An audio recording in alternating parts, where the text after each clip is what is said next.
Hey guys, it's Robin, RsIslandCrafts, and welcome to my craft room.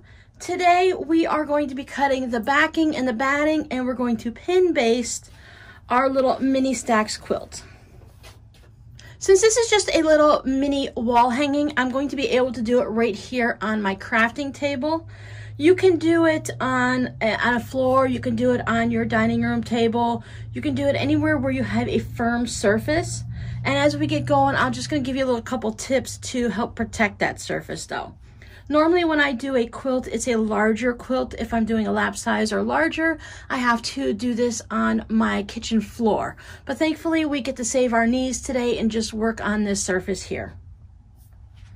So the supplies that we're going to need today is I have my quilt top.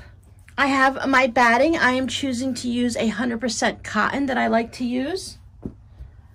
I haven't decided yet which of my backings I'm going to use for this one. I'm probably going to go ahead and use this one that has the little ragdoll angels, and I will save this one for the one that I'm doing with my patrons. I have some safety pins for quilting, and they just happen to be in a Christmas container because I enjoy to have Christmas year-round. I do have several more of these, but I believe I have a couple of quilts that are sitting waiting to be quilted. Now, if you don't want a pin baste, you can also use some type of a spray basting. This one is about empty, and I believe it's probably about 8 or 10 years old, but there's a whole different variety of quilt basting sprays you can purchase nowadays. I tend not to use the basting sprays. For one, they get everywhere. It's like with me and spray paint, it's just everywhere. It's definitely something that I need to do in a well-ventilated area, preferably outside, but I really don't want to baste my quilt outside, right? And also, it's a very strong smelling spray that really bothers my asthma. So if you have any type of a sensitivity to smells or any type of lung and breathing issues, that type of spray basting may not be for you. I'm not aware of any other ones that work better, that don't smell and don't make everything all around you sticky. But I'm going to show you today on how to use the pins.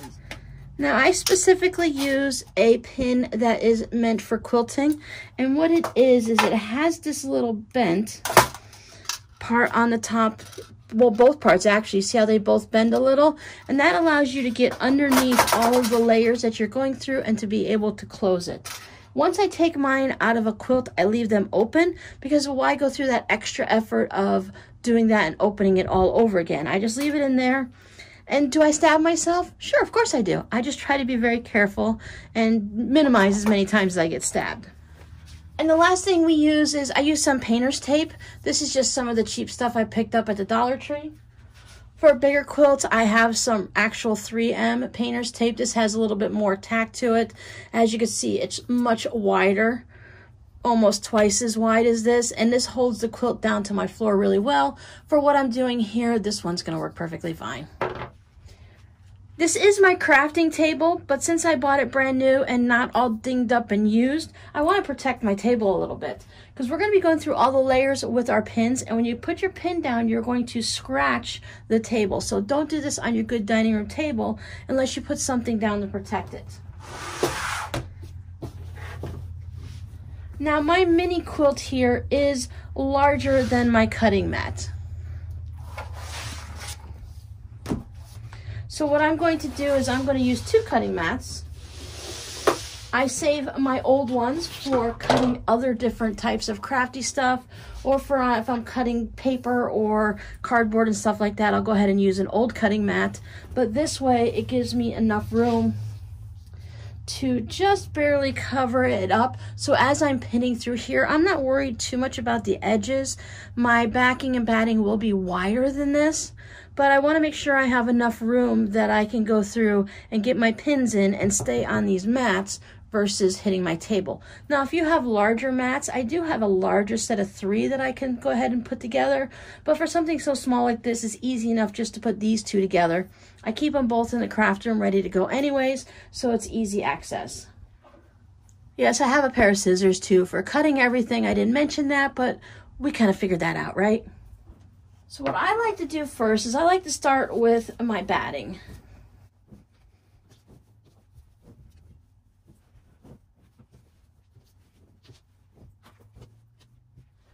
I like simplify my batting by the roll. So this is just some scraps that I had cut off. I like to pre-cut like a yard of it off so that I can work on different projects without having to constantly go back and cutting off new pieces. Now, if you're using a batting like mine is 100% cotton, I can take this over and iron it if I wish to. I don't have any severe wrinkles in it that are going to be too bad.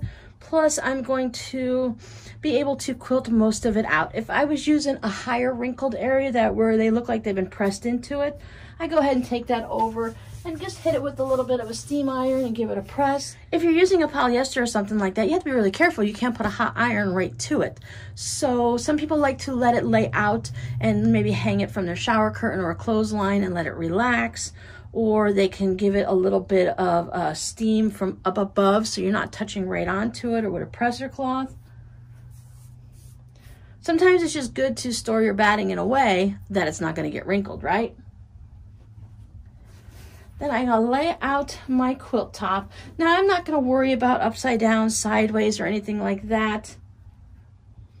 Batting has a right side and a wrong side. For mine doesn't have any scrim in it, so none of that glue that's holding it together. So based on your batting in particular, you need to figure out which side is the right side and the wrong side. Mine, I have a smooth side and a bumpy rough side. You can almost see the little lines in it if you're really up close.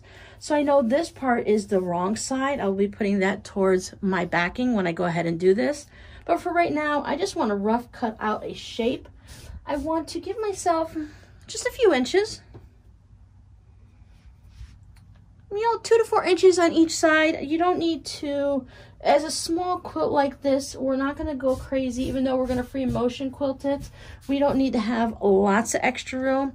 It's small. It's not going to shift over the entire surface as much as possibly a really in-depth type of quilting might do. Or if you're having a larger quilt. For some reason, as the quilt gets larger, I like to leave a little extra more batting. I think that's just something to do with my brain thinking it's a larger quilt, it needs more batting. But just give yourself a little bit of space all the way around. And then any extra batting you have left over, like after we quilt it and then we trim this up, this is perfect for using, either piecing it together for fabric postcards, or I like to use it for handles inside of tote bags and such. And as you can see, I'm not going exact. I tend to go like this. My grandmother always told me I can never draw a straight line, and she's absolutely right. Can't cut or sew a straight line either.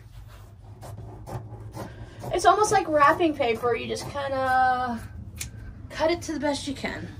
Now before I even put this away, I'm going to have this wonky piece, so I like to trim this up.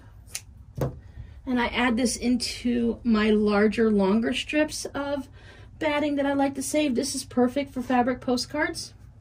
And the rest I will fold up and put into my batting pile.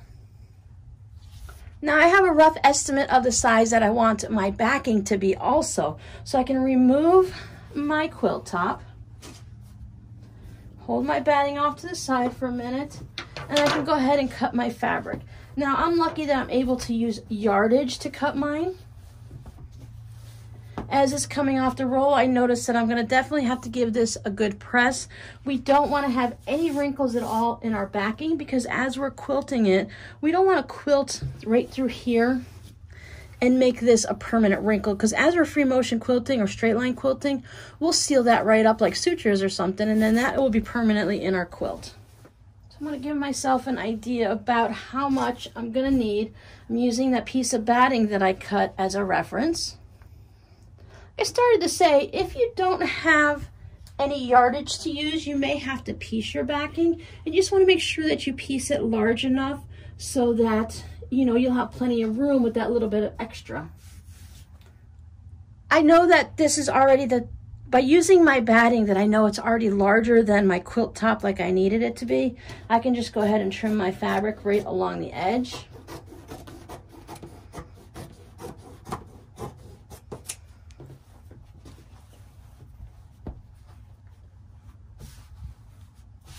I like like to go ahead and take care of my stuff as I'm going. When I'm doing a big project like this, when I'm playing with scraps, my table's a mess. There's scraps everywhere. It always needs a big cleanup and tidy up at the end of the day. But when I'm doing projects like this, I go ahead and I folded everything back up. Based on the way I like to fold my fabric and store it, I kind of tuck the end in a little bit. That way all the edges are nice and neat. And I will go ahead and I will put this back on my fabric shelf so that I don't have big piles of stuff. 3 weeks from now, this could still be sitting out on my table somewhere if I don't take care of it right away. Now, before I get any further on this, I'm gonna go ahead and give this a nice pressing so that I can get rid of all of these wrinkles. You can go ahead and start your backing if you want. If you were piecing it, some people when they do their backing, they like to use more of a 1/2 inch seam when they're piecing it, just to give that extra strength to it. But I think a lot of that has to do if you're taking it to a long armor, because they have to pull and stretch a bit harder than we're going to. And that allows, I don't know, maybe for the seam not to fray or for it to be sturdier. I've just heard that for long armors, some of them, as I've heard in the past, I've never used a long armor and I'm not a long armor. If you guys have sent your quilts out, go ahead and let us know down in the comments if they really care what type of seam allowance you use on your backing.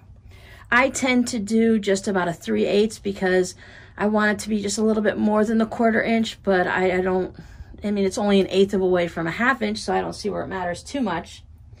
But let me go ahead and give this a good pressing.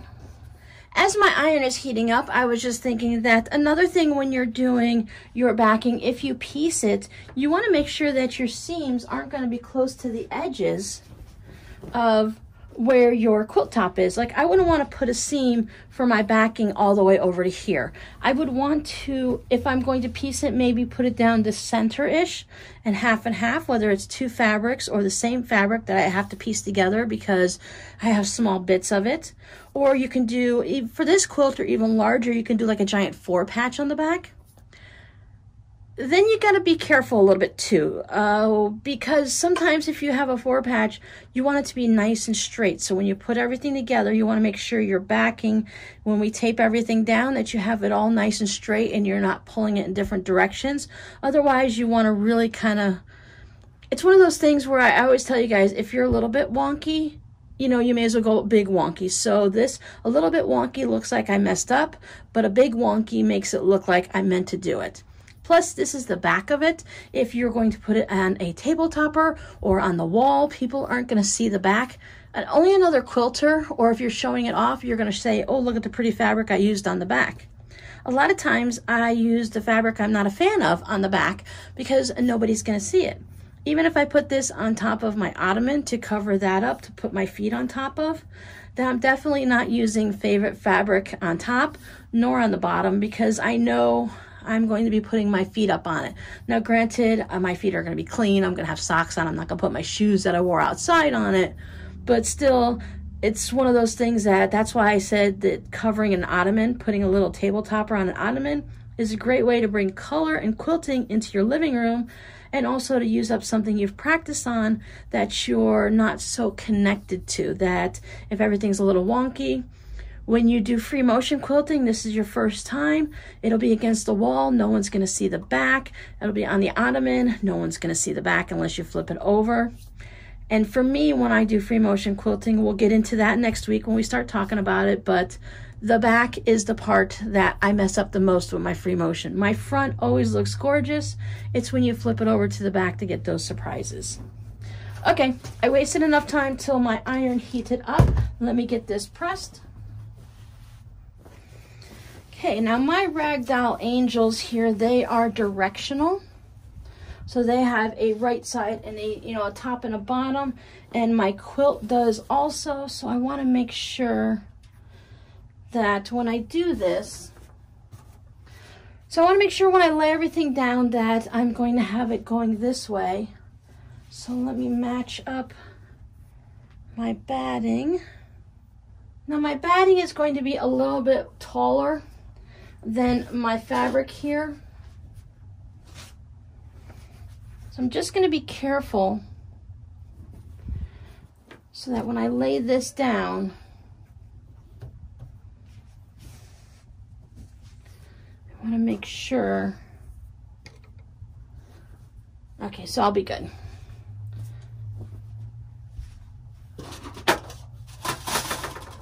I'm going to put a pin in the top of my batting right here just so I know that this is the top.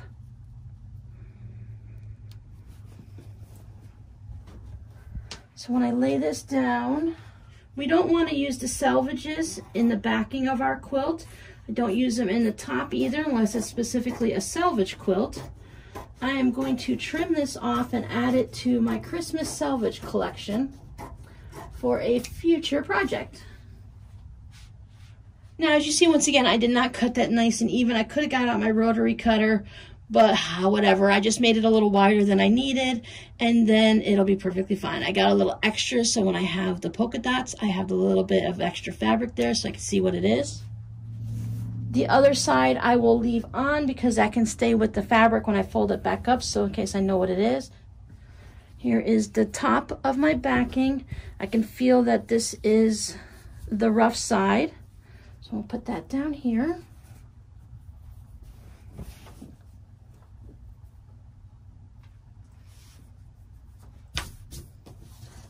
Sure, I can see a little bit of my backing all the way around.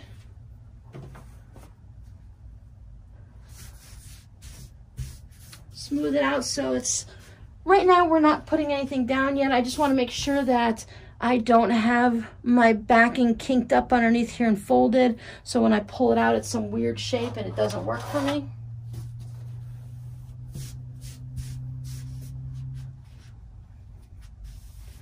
And then I'll just trim my backing off.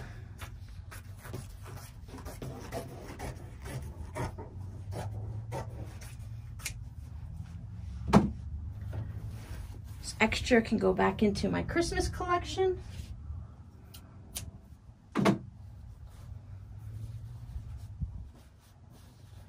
This is a large enough piece for me that I will just go ahead and take it and tuck it right into here. So if I decide I want to make a bag or something else with this, I'll just have that nice large chunk that I can pull out. If it was much smaller than that, then I would go ahead and just put it in my scrap pile.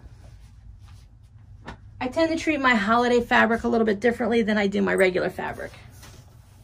All right, let's get down to business here.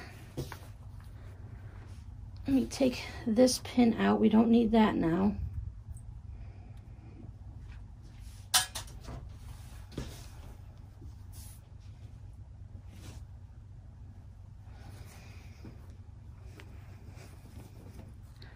Now I tend to do my wall hangings a little bit differently than I do my quilts. If I were going to be putting this as a king size quilt down on the floor, I would spread out all of my backing. I'd get it all nice and neat and spread out, and I orientate it the way so that when I'm looking at it, there's the top of my quilt and the bottom of my quilt.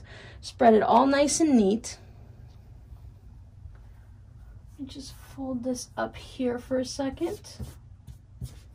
Move that out of the way. I want to make sure, I tried to get all of my wrinkles out. There's a couple that once I put my tape down, it's going to go ahead and hold it nice and tight.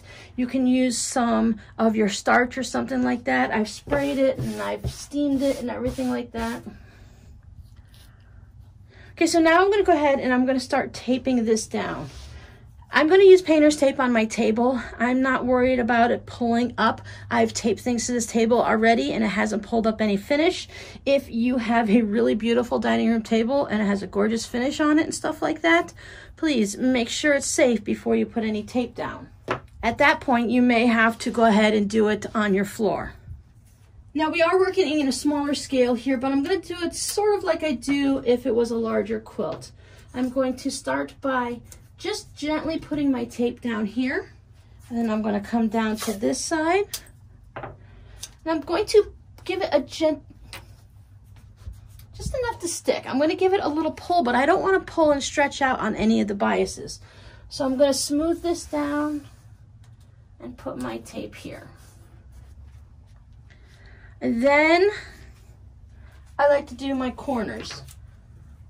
Smooth it out again, and I tape here. And I don't do it like super taped down like it's going to be there permanently, because as I'm going, I might have to lift up some of the tape and adjust it. We don't, like I said, we don't want to pull it out and get any of those biases all out of warp. If we stretch this super tight and it's really taut and it looks great, once we take the tape off, it's going to do like a rubber band and it's going to kink back in. And that's going to give you a whole bunch of wrinkles and bumps and stuff on the back of your quilt, which you don't want to have, right? If we're going to go through the trouble of learning how to free motion and getting it all that done, and even with straight line quilting, you want to make sure everything is nice and smooth. So after I get this done, I might have to come back, lift this one up. It works a lot better if you're taping it right to the table versus these cutting mats, because of course they have all kinds of fuzzy stuff in them and everything.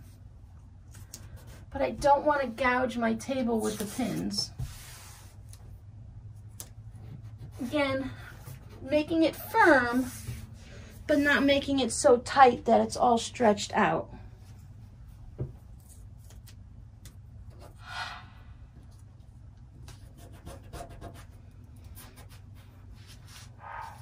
And it definitely works better if you use the good tape and not the cheap stuff. Just like with anything else, your tools are one of your most important things, so don't cheat on them. But for my wall hanging, I'm going to be fine. Then I'm going to check, I'm going to put my batting on. I know this is the top. I have the smooth side up, so I'm going to put the one that just, I mean, it's not even rough. It just has some little bit of lines in it. It's not too bad here, but if I'm doing a larger quilt, I want to always make sure that my backing is larger than my batting, even if just by an inch. I want to make sure when I lay everything down that I'm definitely going to be putting my quilt on top of all 3 layers, and I don't want to get it all pinned and pull it up, and I noticed that there's a whole backing side like this where it's just quilt top and batting and no backing. It's one of those mistakes you only make once. I am working on a white quilt, so I want to make sure that I don't have any of the fuzzies. I don't want any red thread sticking out on it or blue or black. And I want to smooth out my batting. This is one of those things where if you think, why should I take the time? Even if you had brand new batting right out of the package, once you start measuring it with your top or your backing fabric and stuff like that, you're going to get pieces of string on it. And if you have pets and stuff, because you will see it through. So now remember, we have our backing fabric is face down touching the table. Our batting is right side facing up. And then we're going to put our top down. So this is what our quilt is going to look like. Top, batting, and backing. So however you lay it down, that's how it's going to end up being. Now I'm going to center it. Kind of just smooth everything out there. Get everything nice and smooth. Now the way I was taught to pin base is you start from the center and you work your way out. On larger quilts, I tend to do quadrants. Like I'll imaginarily put my quilt right in half and I'll do a quadrant that way, you know, that way and then that way. I think I'm going to do it about the same way here. It's just going to be, of course, on a much smaller scale. When I'm doing this on my kitchen floor, I will be sitting right on the floor with it. So I just... Does anyone remember the game Monkeys in a Barrel? And that's what my quilt pins do since I don't close them. Now there are some older ones in here. You can get some larger ones. And I do keep these because I like to use these in certain parts of the quilt. Sometimes I feel like maybe the edge of it needs a bigger pin or somewhere in the center. I can use one of these in place of 2 of the other ones. And other times I just don't bother at all. Plus if I'm doing, remember if you're using a big pin and you're doing a intricate design or free motion, you're gonna have to remove that pin because it's gonna get in your way. With small pins, if you know how you're gonna quilt it, like if you know on this quilt you're only gonna quilt in the white spaces, you're gonna do some type of a design through there, right? I would put my pins only in the colored spaces. That way, hopefully they will be out of your way and you won't have to remove them. This one, This quilt's going to get free motion, so I'm just going to be putting them everywhere. Now you have to check with your batting to see how far apart you need to do your quilting. And that's also going to determine where everything is. But when I do my pins, no matter how my batting and my quilting is going to be based on my batting or my design, I like to put them a hand's width apart. They say that's usually about 4 inches. For me, that's about 3 1/4. Maybe if I put my thumb out too, it'll be 4 inches. Sometimes I do it if I'm doing a 9 patch, I will just put it in certain parts of the 9 patch, like on the center, and then certain areas like the next one, I'll do the inners and the outers. It's just, sometimes when you're sitting on the floor and you're doing all this pin basting, it takes like an hour or more, and you get a little bored and you have to make up little games to keep yourself sane. But I'm going to start in the center, and I'm going to take my pin and I'm going to go down so that I can feel it going all the way through, and then I'm hitting my cutting mats there. And I can feel it, it's going to stop me. And then I'm going to scoop up, but I'm not going to go too far because my pin is only, what, 1 inch long? So let me go in, and I can always pull it back a little, bring it up. And I like to close my pins immediately. Some people will close their pins all at once, like, you know, when they pin the entire quilt. But if I'm doing a lap quilt or a king size quilt, I'm crawling on this quilt. I'm, you know, hands and knees on the quilt. I don't want to be kneeling on a pin that's open.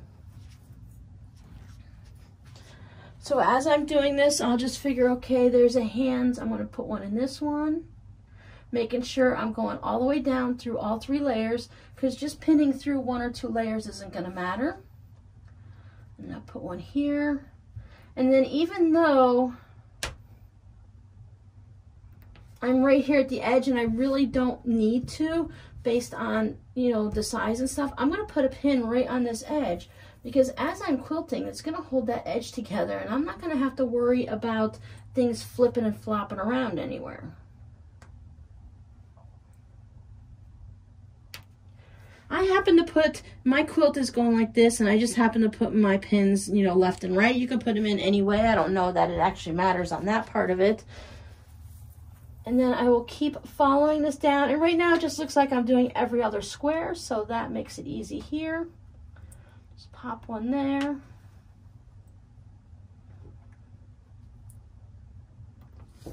Now that leaves me an extra row down here, and then the border. Small quilt like this, I can go ahead and leave it. I'll just put one down here. If it was a larger quilt and you're talking about moving this giant king size quilt all the way through your sewing machine and everything's getting shifted around, you might want to put an extra pin in just before your border, just after your border. So I'm straight up and down now, right? So now I'm going to go left to right, and I'm going to make that cross. And I'll just keep continuing, putting my pins in. As you get used to, now I'm not going to, if this doesn't come apart right away, I won't sit there and fuss with it. I'll just toss it to the side and grab another one.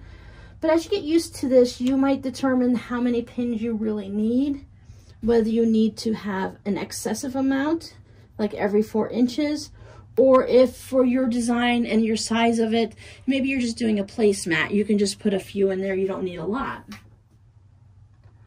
Now it's really important to use a rust-proof pins, because first of all, the first time you use them, fine, it might be great, right? But I'm in Florida and there's a lot of humidity and things rust real quick here. Oh, I didn't put tape on the edges. Normally I also put tape on my, I put it on the top and bottom, but I didn't put any tapes on these sides. It's okay, we're in a small little quilt. If this were a king size quilt, I would have more than just the corners and the center here. I would have several strips holding multiple pieces of that backing down so none of it shifts. I don't want it to contract or move around at all, especially if I'm crawling around on it, right?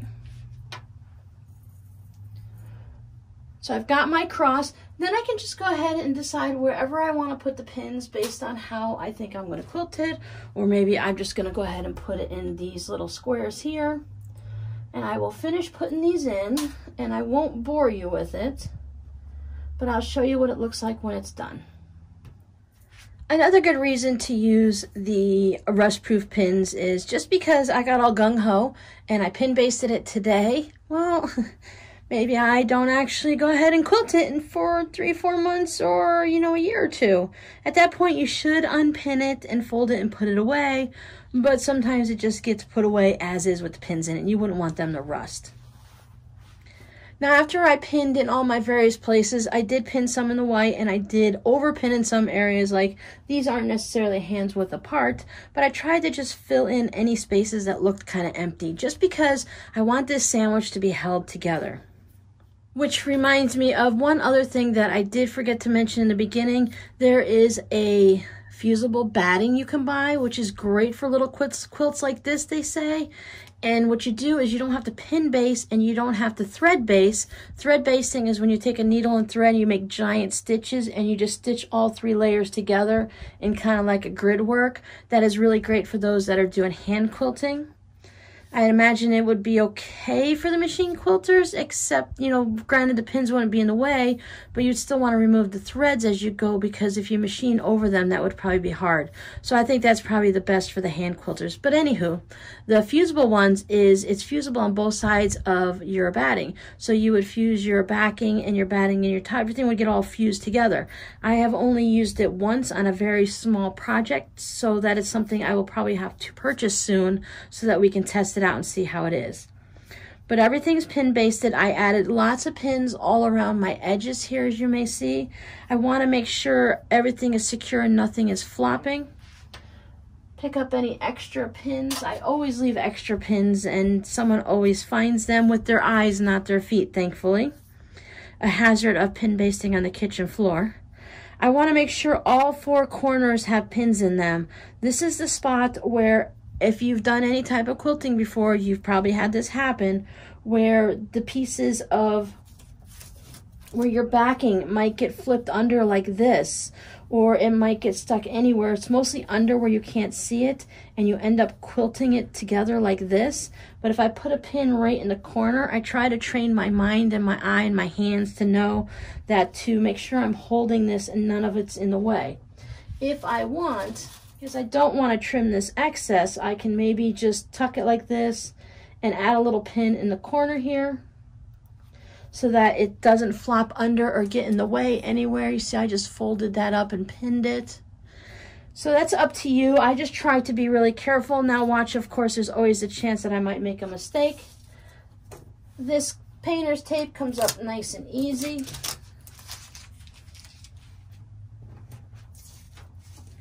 I haven't had any problems with it on my fabric. When I take it off the fabric, I pull it this way. I don't pull that way because I don't want to pull any of the extra threads. And when I pick it up, especially in the kitchen or in here in the craft room, I'm just going to gently pick it up and give it a little bit of a shake to see if any pins come loose. If I just pick it up and whip it like this, then pins can go flying and who knows where they'll end up. And since I leave them open, we wouldn't want them to end up in my feet. Now next week we're going to go ahead and do our free motion quilting on this one, and I'll show you how I set up my machine and how I set up my old machine. So there's a couple little tips and tricks for all of that. We have all of this set now, so you just need to get yourself all situated, get your backing, whether it's a yardage that you're using, if it's wide enough for it, or if you need to piece it, and your batting. Now I like to take it and I kind of do that kind of a roll fold, just kind of roll it like this. And this keeps it from having any of the creases. Like sometimes they store them this way in museums and such. And I will take it and I will just lay it somewhere where nobody's going to touch it. Not me, not the cats. It's out of the way, so I don't have to worry about any extra creases in it. And I will just lay it like that. And when I'm ready to go ahead and quilt on it, I can pull it back out.